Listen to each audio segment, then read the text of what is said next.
ओम नमः सिद्धिभ्यः। ओम नमः सिद्धिभ्यः। ओम नमः सिद्धिभ्यः। मंगलमय मंगलकरण वीतराग विज्ञान नमो तार जाते भई अरिहंतादि महान करि मंगल करि हूँ ग्रंथ करन के काज जाते मिले समाज सब पावे निज इस भव तरु का मूल ज्ञानऊ मिथ्या भाव ताको कर निर्मूल अब करिए मोक्ष उपाय। मोक्ष मार्ग प्रकाशक 7वां अधिकार जीव अजीव तत्व का अन्यथा स्वरूप 225 नंबर पेज सबसे नीचे का पैराग्राफ। तथा पर्याय में जीव पुद्गल के परस्पर निमित्त से अनेक क्रियाएं होती हैं, उन्हें दोनों द्रव्यों के मिलाप से उत्पन्न हुई जानता है। यह जीव की क्रिया है, उसका पुद्गल निमित्त है। यह पुद्गल की क्रिया है, उसका जीव निमित्त है। ऐसा भिन्न भिन्न भाव भाषण नहीं होता। तो अपन ने इस पर चर्चा प्रारंभ की है। तो ये जो निमित्त नैमित्तिक संबंध है पुद्गल और जीव के बीच में, देह और आत्मा के बीच में, उसके कारण ही वो अज्ञान खड़ा रहता है, या वो समझ लो जन्मों जन्मों से चला आ रहा है। क्योंकि जीव जिस पर्याय में जाता है वह आत्मा तो स्वयं है और ये शरीर आदि वो है नहीं, लेकिन वह आत्मा ज्ञान आदि गुणों का धारी होने पर भी अमूर्तिक है, वो दिखाई नहीं देता। उस आत्मा के माध्यम से ही ये जीव जगत के सारे पर पदार्थों को देखता है, जानता है। लेकिन जिससे जानता देखता है उसे जानता देखता नहीं, ख्याल में है ना। और यह आत्मा मूर्तिक है और ये शरीर मूर्तिक है, और जन्मों जन्मों से ऐसा क्रम चल रहा है कि ये शरीर के अंदर आत्मा प्रवेश कर जाता है और उसके अंदर एक क्षेत्र अवगाह संबंध रहता है। और आत्मा अमूर्तिक है, देह मूर्तिक है। और आत्मा का जो ज्ञान होता है, प्रकट ज्ञान, जिसे अपन छह उपसम ज्ञान कहते हैं, जिसे अपन मति शुद्ध ज्ञान कहते हैं, वह ज्ञान की सबसे बड़ी कमजोरी है कि वो इंद्रियों के माध्यम से ही प्रवृत्ति करता है। सहज सहज मतलब जैसे पानी सहज नीचे की ओर बहता है, ख्याल में ना। अगर अपन को पानी अपनी छत पर चढ़ाना है तो मोटर लगानी पड़ेगी, लेकिन छत से नीचे भेजना है तो तुम्हारे नलों में जो पानी आता है उसके लिए तुम कुछ नहीं करते, कोई मोटर चलाते हो क्या। लेकिन टंकी में जब पानी भेजना होता है तो मोटर चलानी पड़ती है, क्योंकि वो अपने आप ऊपर। ऐसे इंद्रियों का जो व्यवहार है, इंद्रियों की जो स्थिति है, वो हमेशा बाहर की तरफ खुलती है। वो हमेशा बाहर के पर पदार्थों को अपना ज्ञान का विषय बनाती रहती है। और ये आत्माएं अंदर, आत्माएं अमूर्तिक। और वो इंद्रियों का जो ज्ञान है, वो जो आत्मा का ज्ञान इंद्रियों के माध्यम से जो प्रवृत्ति कर रहा है, वो कर रहा है बाहर की तरफ, ख्याल में है ना। तो बाहर की तरफ कर रहा है तो सहज ही जीव अपने को शरीर मान लेता है। शरीर मानने के लिए कुछ नहीं किया तुमने आज तक, कि साहब हमने शरीर मानने के लिए तो कुछ किया होगा, उसके लिए कुछ नहीं करना है। क्योंकि शरीर दिखता है और दोनों के बीच में निमित्त नैमित्तिक संबंध है, और बस वो वहाँ पर आत्मा दिखता नहीं। तो स्वाभाविक है जो दिखता है बाहर से वो उसे अपना स्वरूप मान लेता है। आप काले हो के गोरे, आप कैसे हो, काले हो के गोरे, तो कोई अपने को गोरा मानता है, कोई काला है शरीर तो काला मानता है, लंबे चौड़े 5 फुट के, ये सब कैसे माना आपने? क्योंकि ये सब बाहर का ऐसा ही रूप दिखता है, ऐसा मान लिया। अंतर समझ में आया? इसमें तुम्हारी कोई मेहनत नहीं लगी। और जो आत्मा है, अगर उसको जानना है, आत्मा का अनुभव करना है, तो आपको मेहनत करनी पड़ेगी, और मेहनत भी बहुत ज़बरदस्त करनी पड़ेगी। माने दुनिया के जितने भी काम हैं, जितने भी काम है दुनिया के, कोई सा भी काम हो, वे सारे काम आत्मा की मेहनत के सामने कुछ भी नहीं है। क्यों नहीं है? क्योंकि मुझे इंजीनियर बनना है, पुस्तकें हैं, पढ़ाई है, ऐसे करो, जाके एग्जाम दो, पास होगा, इंजीनियर बन गए, मेहनत कर। लेकिन आत्मा के साथ क्या, वो अमूर्तिक है, वो दिखाई देता नहीं, और अमूर्तिक को देखना है तो कैसे देखोगे? उसके लिए समय चाहिए। समय अपने पास है नहीं समझ में आया? अपने पास क्या नहीं है? गृहस्थ को सम्यक दर्शन नहीं होता, ऐसा नहीं है। गृहस्थ को सम्यक दर्शन होता है, लेकिन अस्त व्यस्त गृहस्थ को सम्यक दर्शन नहीं होता। क्या? गृहस्थ को सम्यक दर्शन नहीं होता, ऐसा नहीं है, लेकिन अस्त व्यस्त गृहस्थ को सम्यक दर्शन नहीं होता। जो अस्त व्यस्त रहता है, समझ गए अरविंद जी? जैसे आप रहते हो, मैं रहता हूँ, अस्त व्यस्त हैं अपन। अस्त व्यस्त माने कुछ होश नहीं, कुछ पता नहीं क्या चल रहा है, क्यों पूजा करी, काय के लिए आए, कमाई कितनी करनी, कितनी नहीं करनी, कितने मकान बनाने नहीं बनाने, कितना जोड़ना नहीं जोड़ना, कुछ पता नहीं, लगे हैं बस। नहीं समझ में आया? वो लगे हैं, कब सो रहे हैं, कब उठ रहे हैं, ना सोने का ठिकाना, ना उठने का ठिकाना, ना खाने का ठिकाना, ख्याल में कुछ पता ही नहीं है। 2-4-10 नियम बता दिए किसी ने, वो पालने लग गए बस। वे भी नियम भी बेहोशी में, वे भी कोई होशपूर्वक नहीं पाले जा रहे। किसी ने प्रक्षाल का नियम दिला दिया तो आ गए सुबह 5 बजे भगवान के पास, करोगे। हमारे बुंदेलखंड में कहते जल डारे आओ भगवान को। क्या डारे आओ? ढारे आओ, समझ गए कि नहीं समझ? हम जब छोटे थे तो खीर माता क्या जल ढारे आते थे लोग जाके, चले। तो उसको होश नहीं है कि क्या डालना है, क्या नहीं डालना है, क्या ऐसा। तो ऐसे अस्त व्यस्त आदमी को सम्यक दर्शन नहीं हो सकता। लेकिन तुमने सम्यक दर्शन के नाम पे अस्त व्यस्त को नहीं हो सकता, ये बात समझनी थी। तुमने इसके नाम पर चारित्य को समझ लिया, इसके नाम पर तुमने क्रियाकांड को लगा लिया, जबकि क्रियाकांड को नहीं लगाना था। तुमने इसके नाम लगा लिया कि जो ऐसा भोजन करेगा उसे सम्यसन नहीं होगा, जो ऐसा पानी पिएगा, तुमने सब खाने पीने में रख दिया। ख्याल में आएगा नहीं है? जबकि सम्यक दर्शन को चाहिए तुम्हारा होश माने उपयोग। सम्यक दर्शन को बेहोशी नहीं चाहिए, क्योंकि होश पूर्वक जियोगे तो ही तो आत्मा को देखोगे, क्योंकि आत्मा अमूर्तिक है ना। आत्मा ऐसा स्थूल नहीं है कि चलो ये रखा देख लो। जैसे बारीक से बारीक चीज हो तो उसे थोड़ी दूर हो तो उससे देखते हैं दूरबीन से, है ना। और अगर सूक्ष्म हो तो सूक्ष्मदर्शी लगाते हैं, उससे देखते हैं। ऐसे एक आंख बंद करके देखते हैं तो स्थूलता से नहीं दिखती। तो जैसे वहाँ पर जो चीज़ जितनी सूक्ष्म हो उसे उतनी जाके गहराई में उपयोग को केंद्रित करके देखना पड़ता है। तो आत्मा कितना सूक्ष्म है भैया,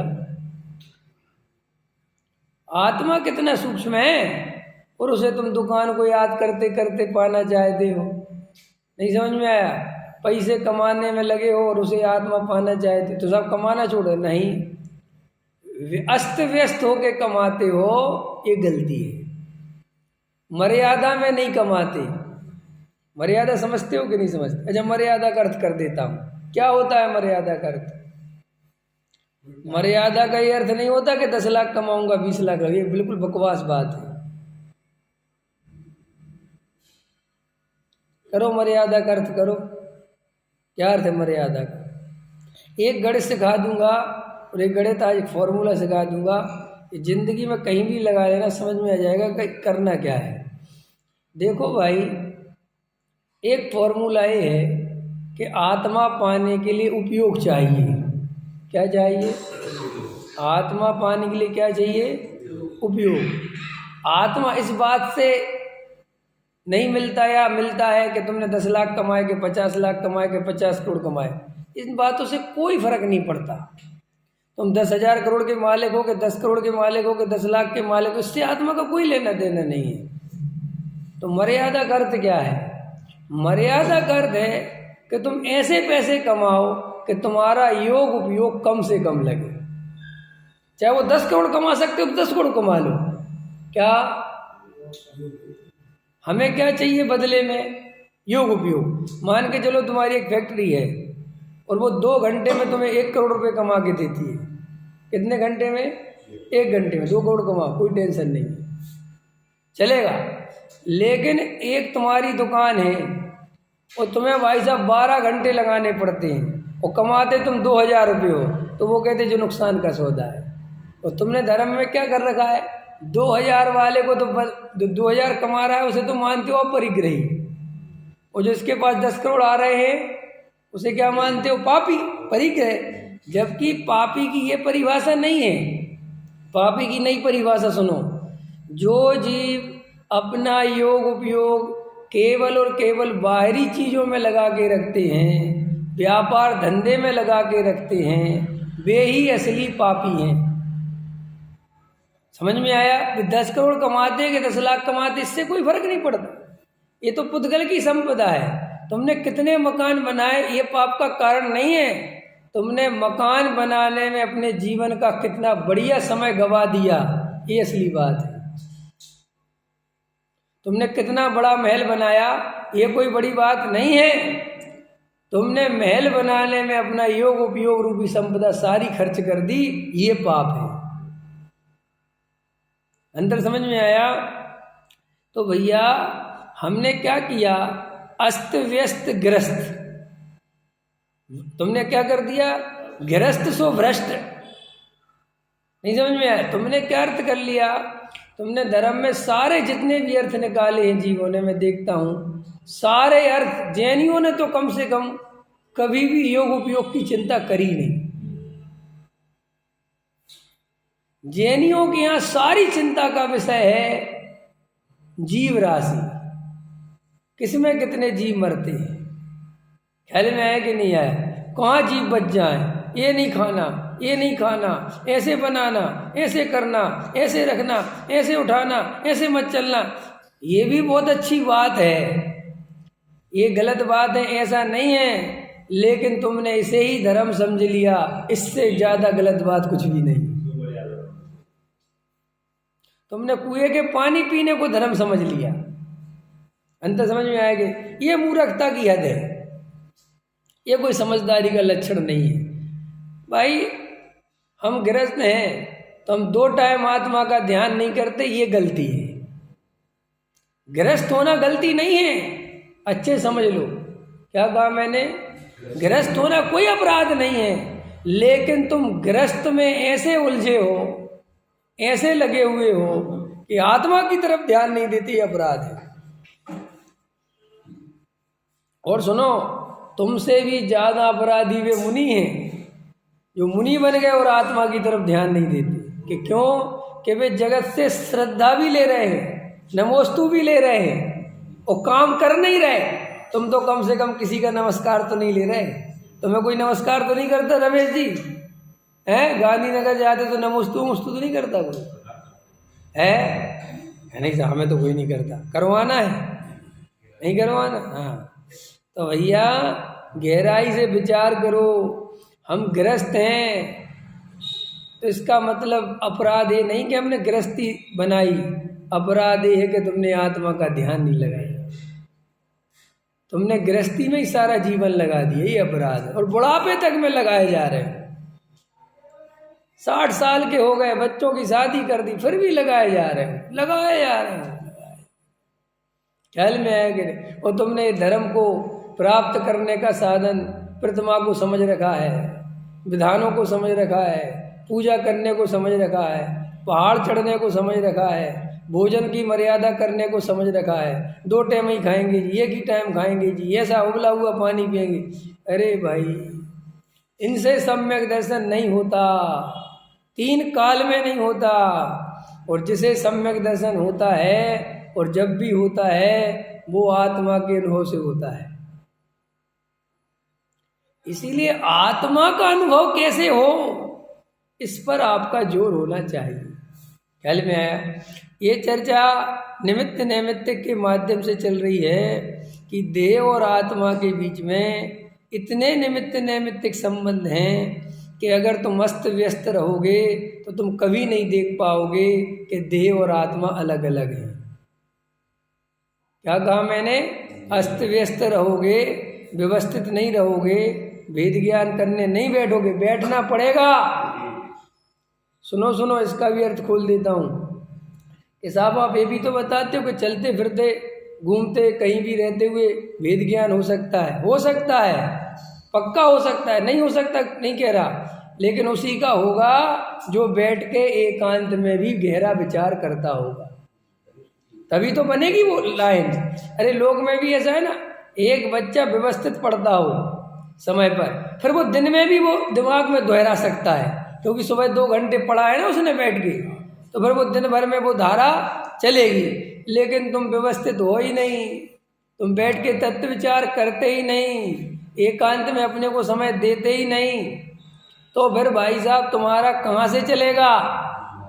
फिर वो दिन भर कैसे चलेगा? फिर तुम कहते साहब हमारा तो साहब पता ही नहीं रहता हमें क्या हो रहा है, बस आपकी सुनते हैं। सुनो भैया, यही तो गलती हो रही है। तो अभी अपन निमित्त नैमित्तिक पर आगे बढ़ते हैं थोड़ा सा, कि देह और आत्मा के बीच में निमित्त नैमित्त। वो कल बताया था मैंने कि कितनी लंबी यात्रा है हमारी और आपकी। अरविंद जी, यात्रा छोटी मोटी नहीं है जो अभी करके आए हो, लेकिन इस पर्याय में आकर भी इस पर्याय की कीमत नहीं समझ में आ रही। आत्मा को जानने का स्वर्णिम काल आया है, और ये स्वर्णिम काल कब चला जाए?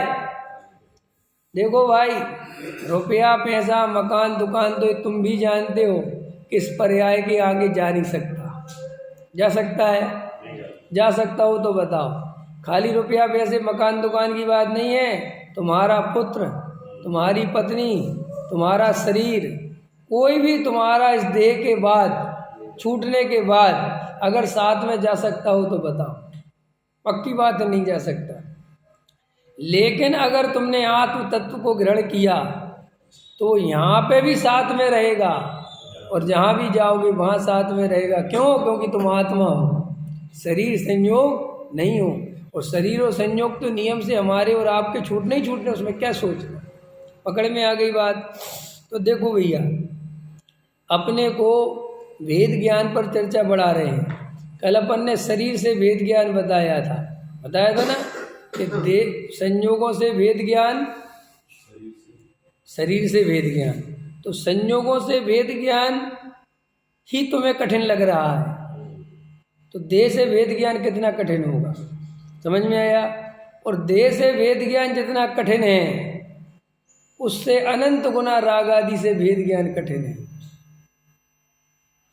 अब इसमें थोड़ा सा उलझाव है, तुम्हें राग आदि से वेद ज्ञान करना सरल लग सकता है,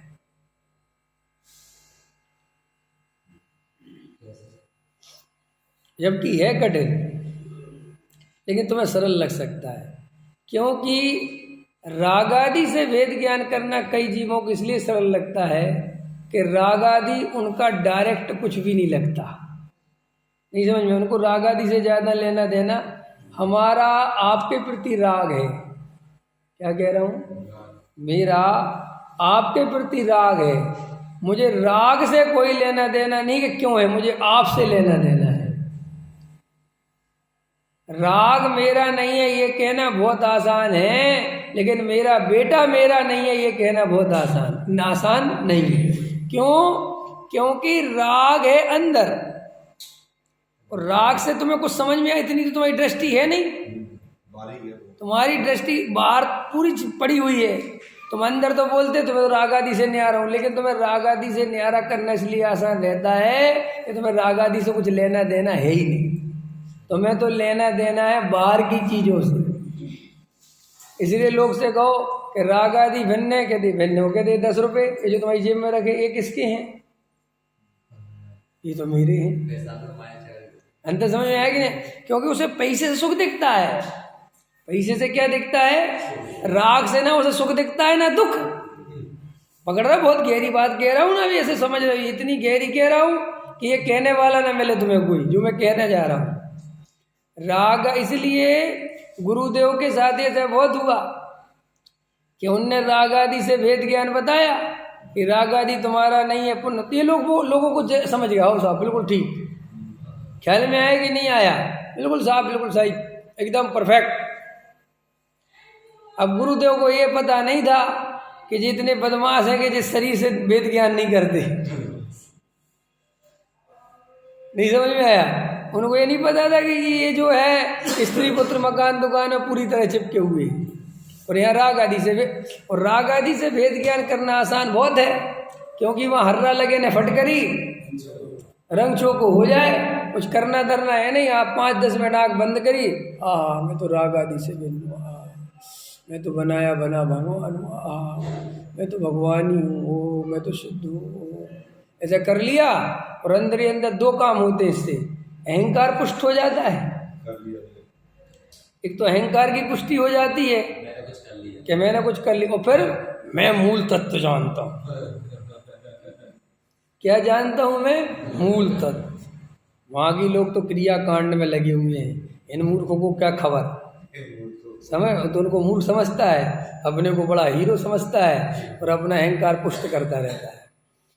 और इसकी सारी हवा कहाँ निकलती है? जरा सा पाप का उदय आ जाए, जरा सी प्रतिकूलता आ जाए, 1 मिनट की बर्दाश्त नहीं है, जरा सा परिणमन अपने अनुसार नहीं हो, जरा सा बेटा नहीं सुने, जरा सी पत्नी नहीं सुने, जरा सा दुकानदारी नहीं चले, जरा सी समाज में व्यवस्था बिगड़ जाए, एक तरफ रख देगा। और फिर उसके लिए क्या तर्क खोज रखा है जी? वो तो सम्यक दृष्टि को भी होता है जी। सुन, तेरी ये दोनों दशाएं बता रही हैं कि तुझे वस्तु स्वरूप की खबर नहीं है, तूने छल ग्रहण किया है। रमेश जी, मेरी क्लास में बहुत मुश्किल पड़ता है, कब कौन सा कान मस्केंगे पता नहीं चलता, समझ में आया ना? कब कौन सा खींचते हैं, कभी तो कहते अपने को भगवान देखो, और कभी कहते भगवान देख रहे शोभित परेशानी। यही तो प्रॉब्लम है, यही तो गजब है, यही तो समझना है। डॉक्टर कहता है कभी दवाई 2 बार खाओ, फिर कहता है आधी खाओ, फिर कहता है उससे भी आधी खाओ। कि साहब रोग है जी, क्या आधी आधी कर रहे हो, खाने दो ना। कि ऐसा नहीं है, तुम कब कैसे खानी है यही तो नहीं जानते, कब किस दृष्टि से भगवान देखना है, कब किस दृष्टि से पर्याय का ज्ञान करना है, यही तो पता नहीं है। कभी द्रव्य दृष्टि के पीछे पड़ जाते हो, कभी पर्याय दृष्टि के पीछे पड़ जाते हो, कभी प्रथमान योग के पीछे पड़ जाते हो, कभी चरणान योग के पीछे पड़ जाते हो। कुल मिला के ऐसा है, जिस बर्तन में जाते हो वैसे ही हो जाते हो, अपना कोई निर्णय नहीं। बर्तन तो समझ गए, पानी तो समझ गए ना, गिलास में गए तो गिलास के आ गए। ऐसे ही प्रथमान योग सुनाया किसी ने तो प्रथमान योग में बह गए, चरणान योग सुनाया तो चरणान योग में, अरे राम समा तो जीवन पापों से भरा है, मैं तो ऐसी एक भी क्रिया नहीं करता भैया, अभी तो मैं रात में पानी भी पी लेता हूँ, चाय भी पी लेता हूँ, दूध भी पी लेता हूँ भैया, तो कितना पाप लगता है, बाप रे बाप, उसमें बह गए। फिर किसी ने प्रथमान योग में सुना है बढ़िया कहानी, ख्याल में, और उसमें बह गए। फिर किसी ने करना, ओ केवल ज्ञानी देखो क्या क्या जानते हैं, ऐसे नंदीश्वर द्वीप, ऐसे 2.5 द्वीप, ओ ऐसे अष्टदल की कमल की रचना, ऐसे इंद्राणी, ये उसमें एकदम महिमा करने लग गए केवल ज्ञान की। फिर आ गया द्रव्यान योग, द्रव्यान योग में फिर तुम्हें और ज़्यादा अध्यात्म सुना दिया, पर्याय भी छूती नहीं द्रव्य को, द्रव्य तो बिल्कुल न्यारा पड़ा है, निष्क्रिय पड़ा है, और ऐसा पड़ा है और उसमें कुछ होता ही नहीं, और वो तो अनंत शक्तियों का संग्रहालय। अरे तुम अनंत शक्तिवान हो, अरे तुम कहाँ कर, मैं तो भगवान हूँ जी, मैं तो जड़ की क्रिया करते ही नहीं जी, कुछ होश नहीं है। जैसा जैसा चश्मा लगा देते हैं तुम्हें दुनिया वैसी दिखने लगती है। और इससे होता क्या है, इससे क्या होता है कि तुम्हारे अंदर कुछ होता ही नहीं, तुम्हें कोई फर्क नहीं पड़ता, तुम तो चश्मे बदलते रहते हैं, आंखें तुम्हारी वही की वही रहती है। समझ, कभी परमात्मा मानते हो, कभी पामर मानते हो, कभी क्रियाकांड करने लगते हो, कभी क्रियाकांड छोड़ने लगते हो। नहीं समझ में आया?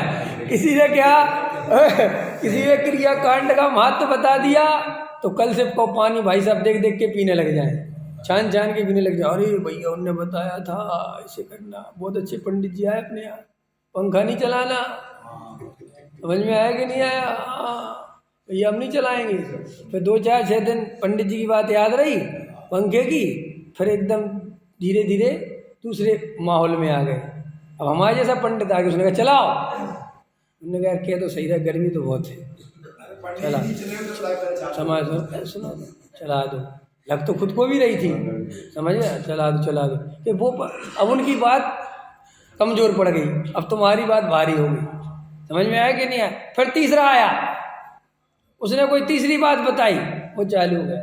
चौथा आया, उन्होंने चौथी बात बताई, वो चालू हो गई। पांचवा आया, उन्होंने पांचवा कि तुम कर क्या रहे हो? कि हम कुछ नहीं कर रहे, हम तो बेई के बेई हैं।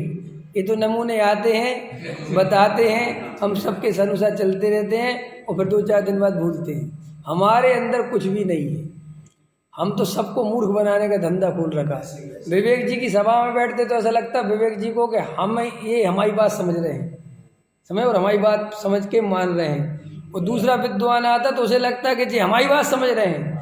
और तीसरा आता तो वो समझता हमारी बात समझ रहे हैं। और मज़ेदार बात है, हम समझ वो ही रहे जो हम समझे हुए हैं। समझ में आया कि नहीं? हम समझ कुछ नहीं रहे, तुम भले ही कुछ भी कहते रहो। हमने तो हाँ जी हाँ मिलाने का ठेका ले रखा है कि हाँ जी क्यों करते रहते हो? क्योंकि हमने पढ़ा है कि हाँ जी करते रहो, ना जी कहने में अवर्णवाद होता है। क्या ना जी कहने में क्या होता है? अवर्णवाद। जिनवाणी का अवर्णवाद होता है, माने तुम जिनवाणी के खिलाफ में चले गए, पाप लगेगा। इसलिए पंडित विद्वान क्या सुना रहे हैं? जिनवाणी। और वो जो सुनाए सो हाँ जी करियो।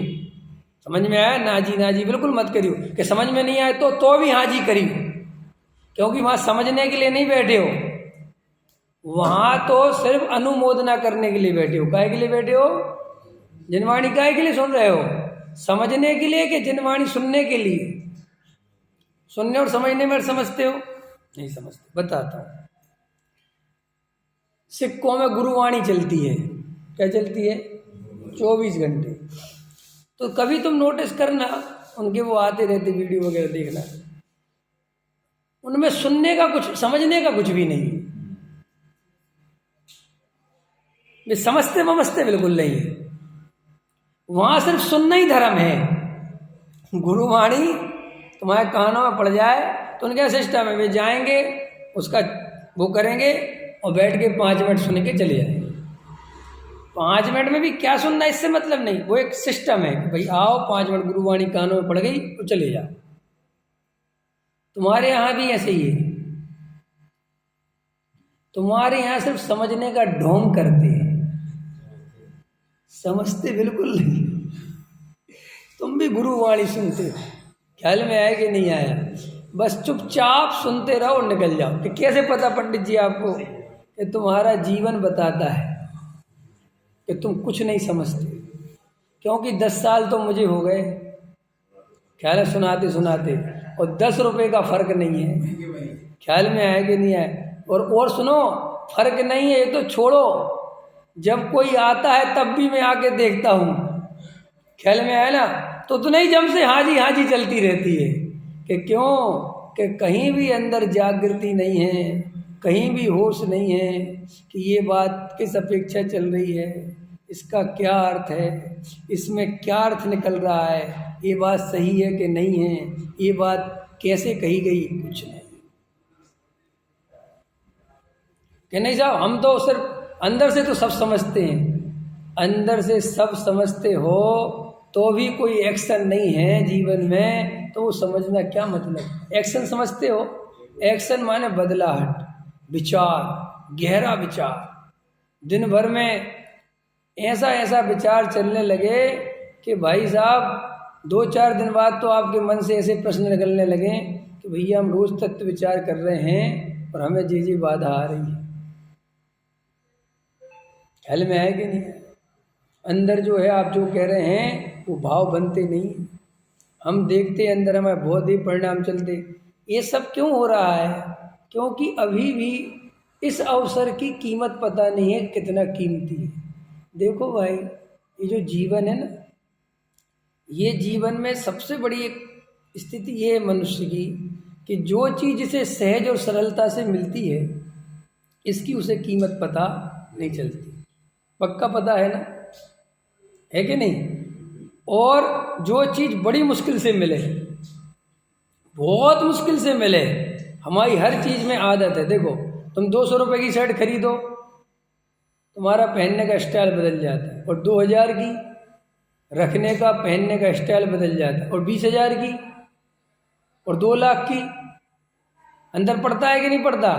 अभी टमाटर 20 रुपये किलो मिले, तुम्हारे रहने का, रखने का, खाने का ढंग बदल जाता है। और 150 रुपये किलो हो जाए, सब्जी में डालना कितना ये भी सोचने लगते हो। फिर पकड़ में आ रहा कि नहीं आ रहा?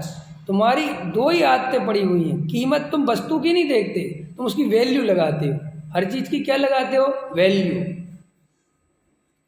और इसीलिए इतनी प्रॉब्लम है जीवन में कि तुम्हारा हमारा भाग्य इतना अच्छा है कि हमें ये सहज ही तत्व ज्ञान मिल गया, और इतना दुर्लभ है ये आपको पता ही नहीं एक्चुअली, क्योंकि आपने इसके लिए कुछ किया ही नहीं। कुछ किया आप लोगों में से किसी ने? बताओ कि हमने तत्व ज्ञान के लिए साहब पहाड़ चढ़ा था, बताओ। यहाँ तक कि सम्मेद शिखर में पारसनाथ की टोंग पे जाके जितनी पार्श्वनाथ की महिमा आती है, उतनी भी महिमा तत्व की नहीं आती। क्या कहा मैंने? पारसनाथ तो गए हो ना, वहाँ पहुँच के भगवान की जितनी, क्योंकि बहुत दूर बैठे, मैंने आपको बताया था सब मनोविज्ञान है दूर बैठाने का भी, क्योंकि अगर भगवान पास में बैठा देंगे तो तुम कुछ करोगे ही नहीं। तो मुझे तो कभी कभी शक होता है कि जरूरी नहीं भगवान उतने ऊपर से गए हों, कभी तो नीचे ही से गए हों, लेकिन उनको पता था जी आम पब्लिक को ऊपर पहुंचाना जरूरी है। तुम एक भी तीर्थ बताओ किसी का जो नीचे हो। वैष्णो देवी जाओ तो महा मुश्किल, मक्का मदीना जाओ तो महा मुश्किल, शिखर जी जाओ तो महा मुश्किल, जितने भी गिरनार जी जाओ तो महा मुश्किल, और जो मुश्किल नहीं है वहां तुम जाते नहीं। पावापुर कोई नहीं जाता, क्योंकि पावापुर में ना पहाड़ है ना कुछ है, ऐसे ही भगवान बैठे, जरा सा पार करो सो भगवान आ जाते हैं। सो ये महावीर किसी को पसंद ही नहीं। गए हो पावापुर? गए कि नहीं गए? गए होगे ना। उस पावापुर अपन सिर्फ उसके लिए जाते हैं, एंट्री पूरी करने के लिए। माने वो 24 की एंट्री पूरी करनी है ना, तो ये 20 तो यहीं निपट गए सम्मेद शिखर में। अब एक वहाँ पे है वो अलग से, और एक वो चंपापुर में बांसपूछ क्या है, और एक वो कौन से कहाँ पे वो कैलाश पर्वत पे कि वो कैलाश पर्वत तुम्हारे बस की नहीं है ना। असली तो वही महिमा है, तुम्हें ख्याल में आया कि नहीं आया? और ये बच गए गिरनार जी वाले। सो गिरनार जी चढ़ जाते हो, नहीं है वहाँ कुछ भी तो भी चढ़ जाते हो, कहते चढ़े बिना तो बात बनेगी नहीं, वो तो पहाड़ चढ़ाओ भैया हमें तो ये तुम्हें आदत है, ये मनोविज्ञान है कि तुम्हें मेहनत कराओ। और ये सब जानते हैं, जितने भी लोग हैं वे सब जानते हैं कि आम पब्लिक कैसे जीती है। इसलिए तुम्हें धर्म कठिन, खाओ पियो मत, ये भूखे रहो, उपवास करो, ये तो तुम्हें ताकि लगने लगे। तुम्हारी जो इमेजों के चक्कर में तुम्हें जीवन में धर्म मिलना कितना दुर्लभ हो गया तुम समझ नहीं सकते। इमेज इतनी बुरी चीज़ है, ऐसे ही तुमने धर्मात्माओं की इमेज बना रखी है। निर्वृत्ति होना चाहिए, दाढ़ी रख ली है किसी ने, कोई ऐसे बाल रख लिए किसी ने, कोई ब्रह्मचारी बन गया, किसी ने वैसे कपड़े पहन लिए, किसी ने कपड़े उतार दिए, बस ये धार्मिक आदमी। नॉर्मल आदमी को तुम धार्मिक मानने को तैयार ही नहीं समझ में आया? अपने हृदय पे हाथ रखो, तुम धार्मिक किसे मानते हो? तुम्हारी धर्म की क्या परिभाषा? तुम भले ही कहते हो बाहर से कुछ लेना देना नहीं है, लेकिन हम सारा धर्म बाहर से ही मानते हैं। नहीं मानते हो तो बोलो कैसे? कि अभी भी आपसे मैं कहता हूं आप सम्यक दृष्टि किसे मानते हो? अगर आप इमेज से नॉर्मल आदमी को सम्यक दृष्टि मान लो तो मेरा नाम फेर देना। आपकी इमेज बनी हुई है कि सम्यक दृष्टि तो भैया कैसा होगा? निर्वृत्त होगा, ऐसा बैठा होगा, ऐसा रहता होगा, ऐसे चलता होगा, ऐसे बोलता होगा। भले ही तुम कहते हो कि नहीं सम्यक दृष्टि, लेकिन अंदर में नहीं मानते। ये दुनिया में जितने ढोंग धतूरे चल रहे हैं, ये सब ढोंग धतूरे तुम्हारी इमेज बनने के कारण चल रहे हैं। तुमने जो इमेज बना रखी है सब चीज़ों की, ये भगवान की पूजा जो वहाँ पे जाके सब में से करके पहाड़ पे चढ़ के जो समझ इमेज, इतनी मेहनत करी, चढ़े ऊपर हो पार्श्वनाथ जय हो भैया भगवान।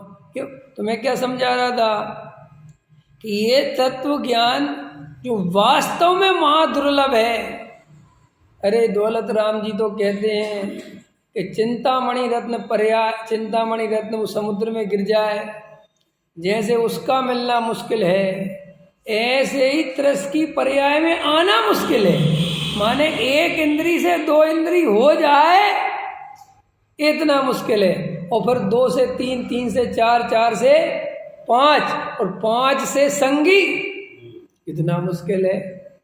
और संगी से सच्चा तत्व ज्ञान मिल जाए।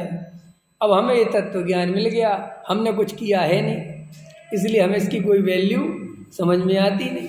अभी एक मित्र है कोई गिटार सीखे, अभी उनका 2, 3, 4 दिन पहले फ़ोन आया, बोले साहब आपका स्वाध्याय सुना और बहुत अच्छा लगा, और बोले साहब लगातार 1 महीने से आपके नंबर की खोज कर रहा हूँ। कितने महीने से? 1 महीने से कहाँ कहाँ पूछता फिर रहा हूँ, नहीं मिल रहा नंबर। बोले साहब आज जाके बड़ी मुश्किल से नंबर मिला। बोले साहब आपने यूट्यूब पे कहीं लिख नहीं रखा। तो मैंने कहा अच्छा मैंने नहीं लिखा क्या? उसमें बोले नहीं लिखा। तो मैं चलो मैं लिख दूंगा। तो बोले लिखना मत, आप जैसों का नंबर इतनी मुश्किल से मिलना चाहिए। समझ में आया? अब वो वहाँ बैठा हुआ है खेल में एक व्यक्ति, अब उसको कितनी महिमा आ रही है, समझे? उसको समझ में आ रही है, गजब की बात बता रहे।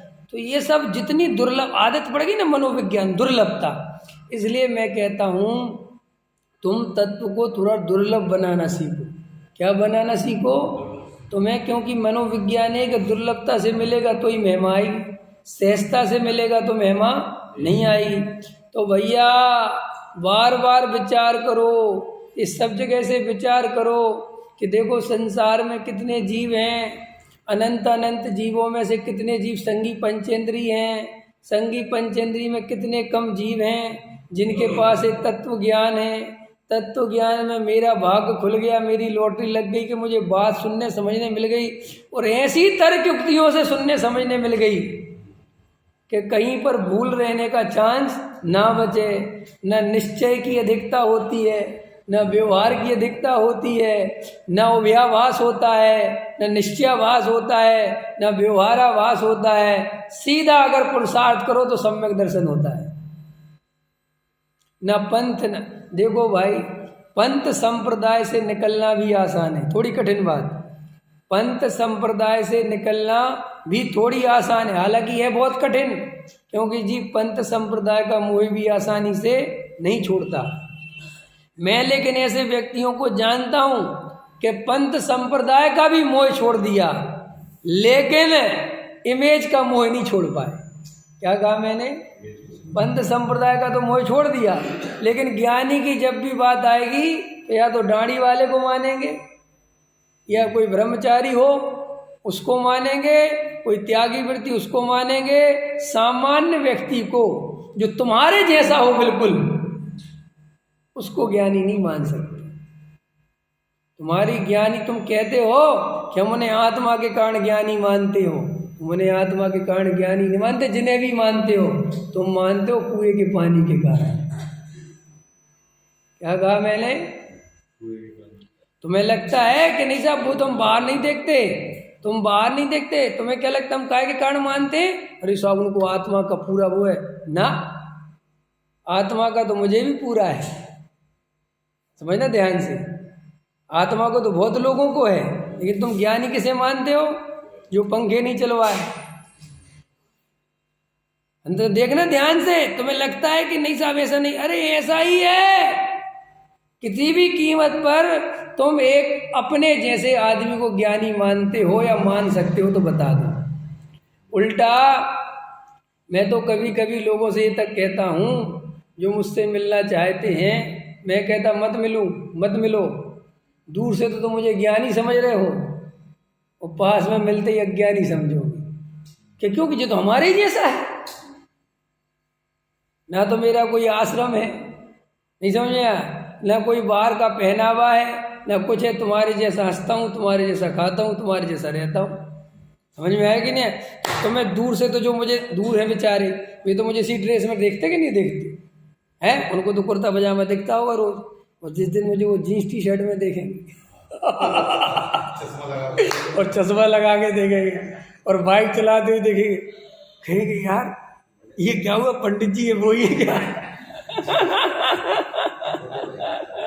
लेकिन मुझे सच बता रहा हूँ, मैंने ये व्यापार इसलिए चुना, ये काम इसलिए चुना कि मुझे ये सब पाखंड निर्मित ही नहीं करने। तो मैं ऐसा भरोसा हो मेरे पे तो करना, नहीं हो तो कोई बात नहीं, मुझे तुम्हारे भरोसे की कोई चिंता नहीं। लेकिन मैं सच बताता हूँ, मैं कई लोग मुझसे मिलने की कोशिश करते हैं, मैं जानबूझ के मना कर देता हूँ, मैं नहीं हूँ, मैं अभी नहीं मिल पाऊँगा आप। क्यों? क्योंकि मुझे लगता है ये बेचारे जितनी श्रद्धा से भी सुन रहे हैं, समझ रहे हैं, क्या पता मिलने के बाद इतना गहराई में तो जा नहीं पाएंगे कि मुझे जीन्स टी शर्ट पे झेल सकें। ख्याल में आया कि नहीं आया? तो बेचारों की श्रद्धा उतर जाएगी, है कि नहीं? अब तुम लोग तो झेल लेते हो मुझे, क्योंकि मिल ही जाता हूँ रोड पर कभी ना कभार। ख्याल में आया नहीं? हाँ, आदत पड़ रही इनको देखने की जैन साहब तो मुझे रोज 2 रूपों में देखते हैं, यहाँ इस रूप में देखते हैं, बाहर जीन्स टी शर्ट में देखते हुए। तो ठीक पंडित जी, कोई दिक्कत नहीं, कह रहे आप लेटेस्ट पंडित जी हो मैं ये सब बातें क्यों कह रहा हूँ भाई? तुम्हारे अंदर से ये इमेज निकलना बहुत जरूरी है, ये भ्रम टूटना बहुत जरूरी है, क्योंकि ये भ्रम नहीं टूटेगा तो तुम दूसरों को ज्ञानी मानो नहीं मानो, इसमें बहुत ज़्यादा प्रॉब्लम नहीं है। प्रॉब्लम है कि तुम खुद कभी ज्ञानी नहीं हो सकते, क्योंकि वो इमेज जो बनती है उसके कारण प्रॉब्लम ये आती है कि वो इमेज तुम अपने पे लादते हो और तुम ये सोचते हो कि मैं ज्ञानी कैसे हो सकता, क्योंकि मैं तो बिल्कुल नॉर्मल हूं। क्या हो तुम? नॉर्मल। और ये त्यागी वृत्ति क्या है? एव नॉर्मल है। अरे भाई तुम नॉर्मल हो तो इसमें सम्यक दर्शन नहीं रह सकता, ऐसा थोड़े ही है। नहीं समझ में? क्योंकि तुम्हें ज्ञानी में क्या लगता है कि ज्ञानी कर दे, कोई शमशान में बैठा, कोई जंगल में बैठा, कोई कहीं बैठा, कोई कहीं जा रहा, कोई और साहब किसी से बात नहीं करते, वे तो आँख ही बंद करके रहते हैं, ऐसे ही बैठे रहते हैं, वे तो बिल्कुल जरा सी आँख खोलते। ये जो धारणाएं बनी हुई हैं, इन धारणाओं के कारण क्या होता है, हमारे अंतरंग में इतनी गहराई से इमेज बनी रहती है कि हम अपने आप को पात्र नहीं समझते सम्यक दर्शन में। और मैंने ये कहा कि बाहर की चीजें तुम्हारे सम्यक दर्शन को नहीं रोकती, तुम जो अस्त व्यस्त रहते हो ये तुम्हारे सम्यक दर्शन को रोकता है। क्या कहा मैंने? अभी कई मेरे पास आते हैं, कई लोग जो मुझे जानते हैं या कई घर पर रुकते हैं, वो कहते हैं आप लगते ही नहीं आप दिल्ली में रहते हो। मुझे खुद ही नहीं लगता मैं दिल्ली में रहता हूँ। जैसे अभी बाहर के लोग क्या समझते हैं, दिल्ली वालों की लाइफ तो बहुत ऐसी होती है, वैसी होती है, यहाँ तो 1 मिनट की फुर्सत नहीं होती। कहते कि नहीं कहते? और आप सच मानोगे नहीं मानोगे, मैं दिल्ली में आया हूँ जब से, और दिल्ली के पहले तब से। ख्याल में स्मारक में गया था, जहाँ पढ़ता था मैं हॉस्टल में, मैं तब भी बिल्कुल वैसे ही जीता था, उतना ही मेरे पास समय होता था, उतनी बजे मैं सोता था, मुझे जो आराम करना है करता था, जो पढ़ना है पढ़ता था, और आज भी मेरे पास उतना ही समय है। मुझे कभी ऐसा नहीं लगता कि मेरी ज़िंदगी में दिल्ली में भागम भाग हो रही है और कुछ नहीं हो। क्यों नहीं होता? क्योंकि हमें अंदर से बहुत जागृति बनती है, हमें सब रहता है कि हमें कितनी मर्यादा में कहाँ जाना है, नहीं जाना है, कहाँ समय बचाना है, बर्बाद नहीं करना है, कितना समय किसे देना है, पैसे कितने कमाना ये अर्थ नहीं है।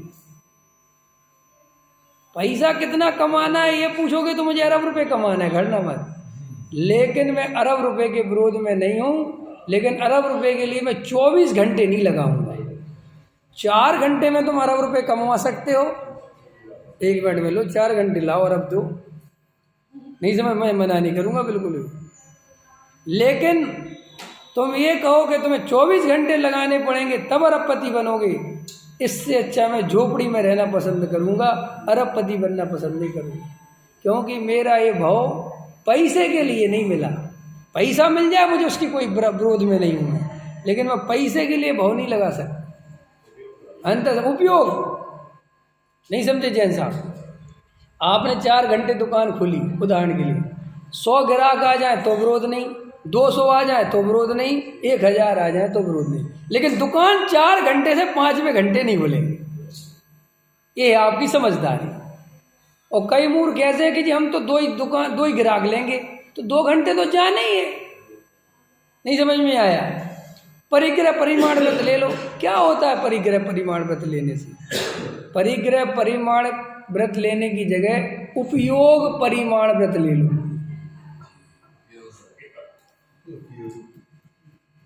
नया व्रत है आज से। कौन सा व्रत है आज से? उपयोग परिमाण व्रत लेना चाहिए प्रत्येक मुमुक्षु को। कौन सा व्रत? सबसे पहला व्रत, सम्यक दृष्टि होना हो तो आज से पात्रता बता दे रहे हैं। उपयोग परिमाण व्रत जो लेगा वो सम्यक दृष्टि हो जाएगा, चिंता मत करो।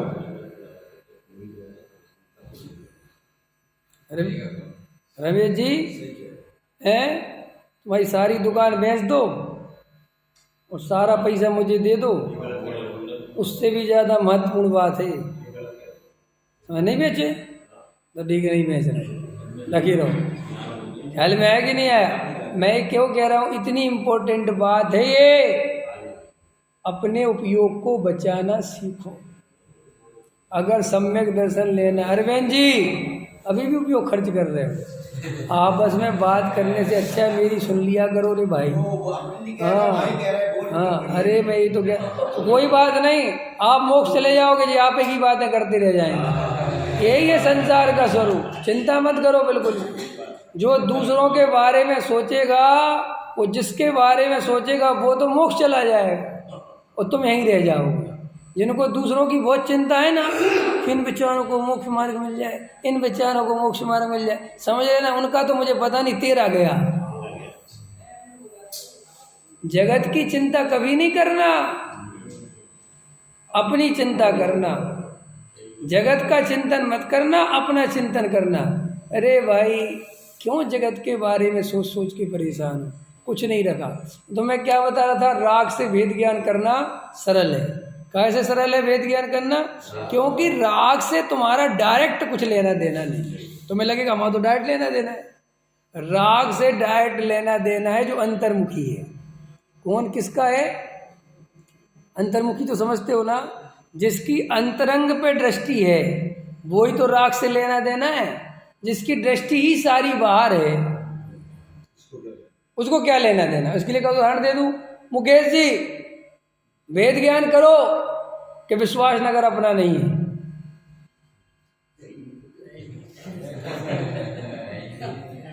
और तुम्हें धर्म हो जाएगा और गजब साहब, विश्वास नगर मेरा नहीं है क्योंकि मैं तो मकान भी कृष्णा नगर में, मेरे को तो यहाँ कोई लेनी देना नहीं है। यहाँ एमसीडी का आदमी भी मेरा नहीं बैठता, हमें क्या लेना देना यहाँ से कि एमसीडी। अरे कुछ भी हो, हम तो कृष्णा नगर के हैं जी। हम कहाँ के हैं? कृष्णा नगर के। और वेद ज्ञान किससे करना है? विश्वास नगर से। तो सरल है कि नहीं? बहुत सरल है, कुछ नहीं लगता। लेकिन कृष्णा नगर से करना हो तो भाई सोचेंगे। तो राग पे तुम्हारी दृष्टि तो है नहीं, तुम इतने बेहोशी में हो कि तुम्हें बाहर की तो पता नहीं चल रहा कौन सा हाथ कब उठ गया, तो अंदर का पता चलेगा? नहीं समझ? तुम दिन भर व्यर्थ का बोलते रहते हो, तुम्हें यही नहीं पता चलता कि मैं कितना व्यर्थ का बोलता रहता हूँ, तो तुम्हें अंदर का क्या खाक पता चलेगा? पता चलेगा? नहीं चलेगा। जब अंदर का पता नहीं चलेगा तो तुम्हें राग से भेद ज्ञान करने मुश्किल क्या है? कह दो कि हाँ राग मेरा नहीं है, और उसमें अहंकार की पुष्टि हो ही जाएगी, क्योंकि वो राग आदि विकारी भाव से थोड़ा बहुत लगता भी है कि यार ये भाव चल रहे हैं, ये अंदर ऐसे से परिणाम आ रहे हैं, क्या अंदर आसक्ति भरी पड़ी हुई है, ये तरह थोड़ा विचार चले भी, ये थोड़ी चिंता सताए भी, तो मैं तो राग आदि से भिन्न हूँ, ये भाव मेरे हैं ही नहीं, तो वो चिंता भी निपटा दी।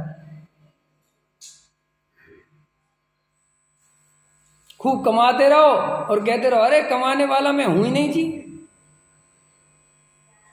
किसको धोखा दे रहे हैं? दूसरों को नहीं, अपने आप को। तो फिर ये बात पंडित जी समझाते तो हैं, ये उसके लिए समझाते हैं जो जीव ईमानदारी से बैठ के तत्व विचार करता है वो ये कहने का अधिकारी है कि मैं कमाने वाला नहीं हूँ, जिसकी आत्मा पर दृष्टि है, जिसकी आत्मा की खबर तो है नहीं, 1 मिनट को तत्व विचार करता नहीं, बस ये तोते की तरह रट लिया है, शरीर में मेरा नहीं, राग आदि मेरे नहीं, मैं तो बना बनाया भगवान हूँ। ए भाई, ये रटंती टोटा वाला काम नहीं, रट रट के धर्म नहीं मिलता। धर्म तो ईमानदारी से मिलता है। तुम्हें दुकान चलाने में जो आकुलता होती है, जो रागादि विकारी भाव होते हैं, उनकी आकुलता दुखरूप लगती है कि नहीं लगती? उसमें सुख बुद्धि, सुख तो नहीं दिखता, अनंत आकुलता का वेदन होता है कि नहीं होता? और अपने ज्ञायक तत्व का विचार करने में, अपने स्वरूप में रहने में अनंत शांति का वेदन होता है। ऐसा दोनों के बीच में भेद है अंदर के नहीं है कि साहब हमें भेद है ही नहीं, तो फिर तुम्हारा सब कहना व्यर्थ है।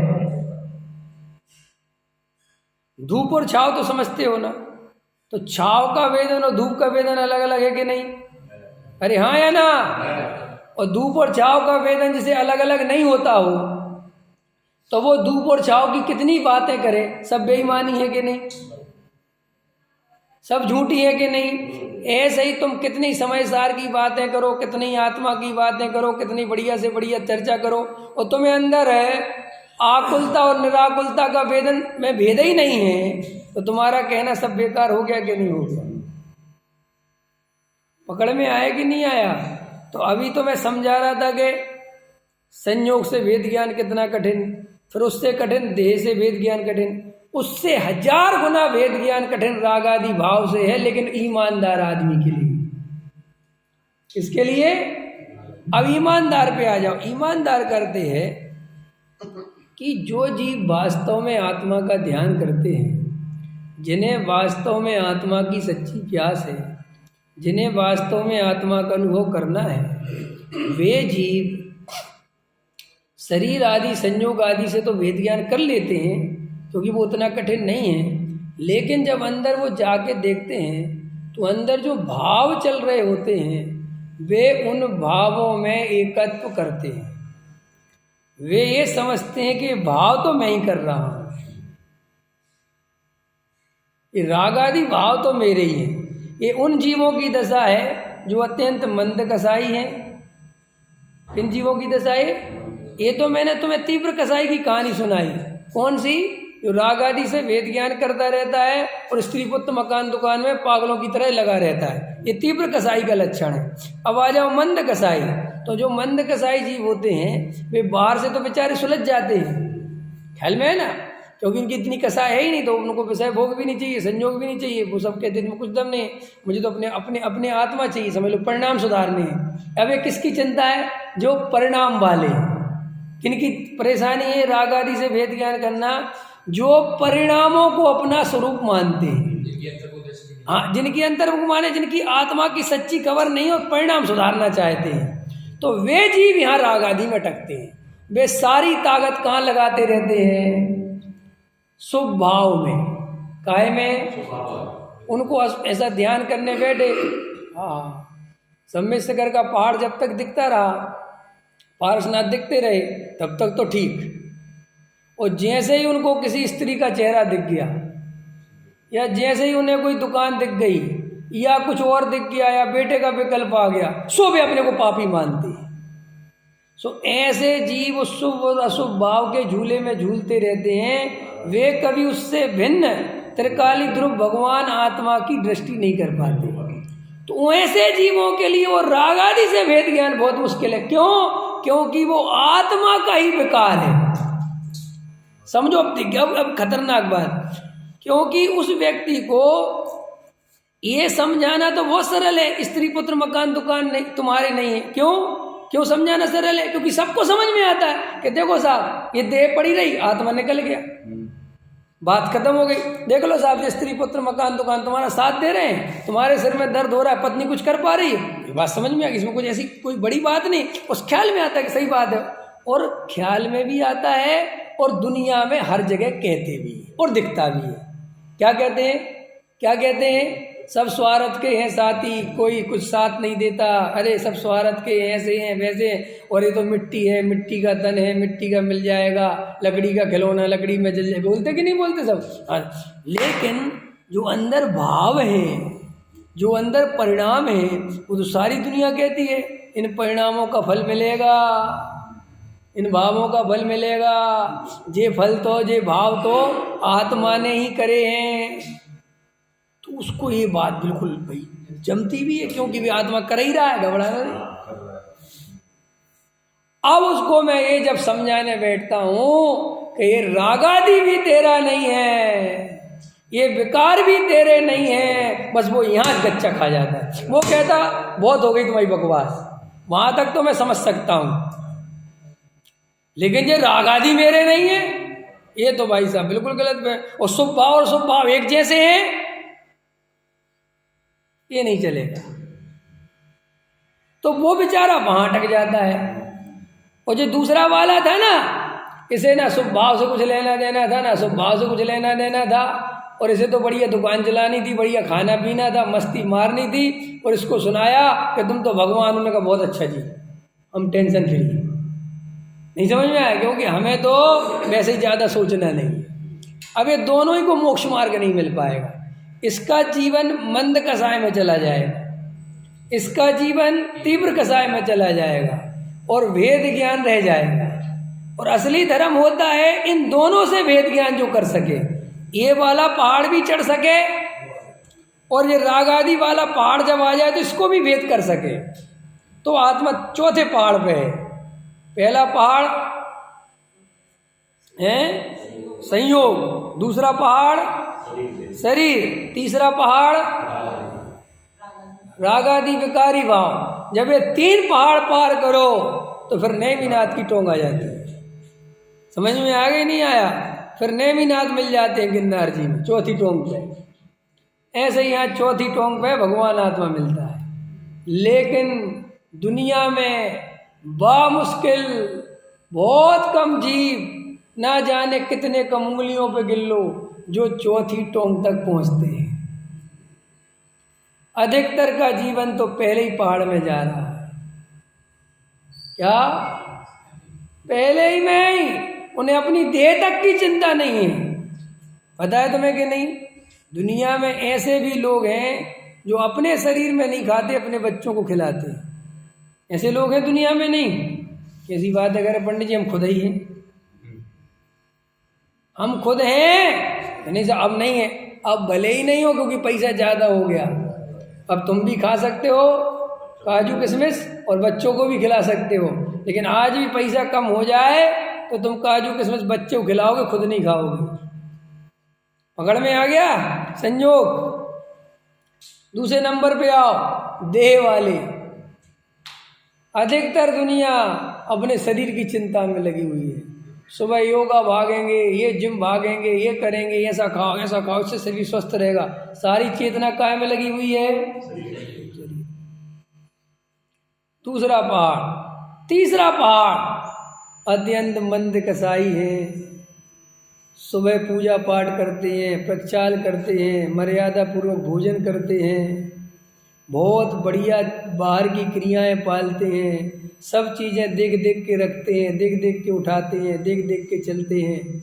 अत्यंत मंद कसाई हैं। लेकिन ये मंद कसाई वाला मैं हूँ, ये क्रियाएं मैं करता हूँ, ये मिथ्या मान्यता में उलझ के वहीं रह जाते हैं। और बस यहीं से वो रास्ता पार करना था। जैसे वो 2 पहाड़ पार करे थे, ऐसे ये तीसरा पहाड़ भी मेरा स्वरूप नहीं है। यहाँ मेरे नेमिनाथ नहीं है, यहाँ मेरे आदिनाथ नहीं है। अरे तो पहाड़ ही है असली नेमिनाथ। तो उस पहाड़ को भी पार करो। अंदर त्रिकाली ध्रुव भगवान आत्मा जो चैतन्यमयी तत्व है, जो जानने देखने वाला ज्ञानमयी तत्व है, जो इन भावों से भी निरपेक्ष है, जो शरीर और संयोगों से भी न्यारा है, जो सिर्फ जानने देखने का काम करता है, वही मैं हूँ, वही मैं हूँ, वही मैं हूँ। ऐसा उस ज्ञायक भगवान आत्मा में अहमपना करता है, उसमें रम जाता है। वही जीव आत्मानुभूति प्राप्त कर सम्यक दृष्टि होता है। और वो सम्यक दर्शन आपको हो सकता है भैया अभी हो सकता है, इसी समय हो सकता है, लेकिन ईमानदार बनो, ईमानदार बनो, छल ग्रहण मत करो। ना शुभ भाव का छल ग्रहण करो और ना शुभ भाव का छल ग्रहण करो, वे दोनों ही अपना स्वरूप नहीं है। ना शुभ भाव में सुख की कल्पना करो, ना शुभ भाव में सुख की कल्पना करो, वे दोनों ही अपना स्वरूप नहीं है। गहरा विचार करो। सहजानंद